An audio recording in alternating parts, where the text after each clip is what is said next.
Alrighty guys, welcome back, and in this video I want to talk to you guys about refs.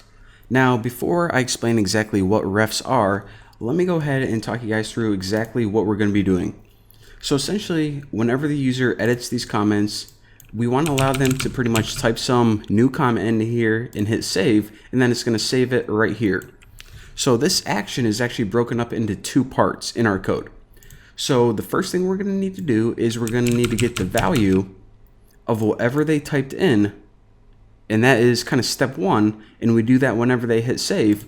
And step two is going to be taking that value and setting it equal to this chunk of text right there. So in this tutorial, we're actually just going to take care of part number one, which is getting the value of whatever they typed in. So let's think about how to do this for a second before we just jump right into it. So whenever they hit edit, this text area pops up, which is this right here.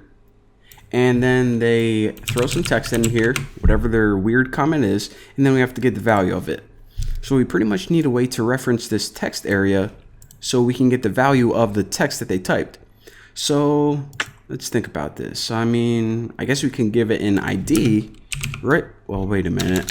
That won't work because if we have multiple components, multiple different notes, they can't all have the same ID. So can we just say like this components text area?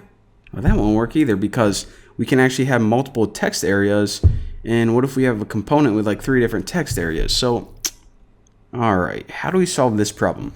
Well, the solution is to use refs. Now refs are a way that you can get a reference to one of your child elements. So whenever you need to refer to the text area's value, which is the text they typed in, we need to give it a ref. So how do we do that? Well, right after text area, you add a new attribute called ref.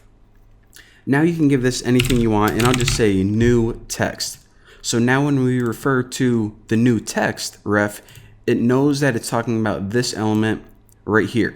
And again, the reason that this is better than ID is because if you render all of these with the same ID, it won't work because you can only have a unique ID. In other words, all of your different components have to have a different ID. So now what we can do is, now that we have a way to reference it, let's go ahead and in our save function, let's actually utilize that. So what I'm going to be doing is whatever they typed in, I'm just going to be storing it in a variable, and I'm just going to name it VAL for value. So this is going to be equal to whatever text they typed in this example, and how do we get access to it? Well, we first need to say this dot refs dot new text. Let me just copy that. I'm too lazy to type 5 more letters. All right. So now this is a reference to this element right here. Now, if we just set it equal to this, then it's actually going to be equal to the whole text area object, and that's not what we want. We actually want the value of this. So again, the value of this is actually going to be equal to whatever they typed inside, which is in this case, bacon. So now we got bacon stored in this variable val. Now remember, I said eventually what we're going to want to do is set this equal to this text right here. But for this tutorial, since I just want to cover refs, let's just go ahead and log it out on the screen. So console log, and I might as well add new comment val, right like that. So whenever we hit save, what it's going to do is it's going to get the value of this, and then it's going to log out new comment bacon, new comment hey now, or whatever. So everything looks good. Let me refresh this.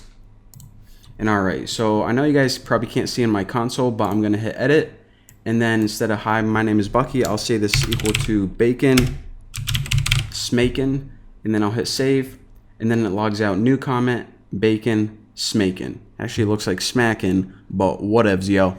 All right, so that sums up what I wanted to cover in this tutorial, and that is whenever we need a reference to one of the child elements that get rendered out, instead of giving it an ID, we can give it a ref. And then in our code, whenever we want to refer to that element, we just call this refs, and then whatever we named that ref. And then we can do whatever we want with it. In this case, we got the value of whatever the user typed in to the text area and logged it out in the console.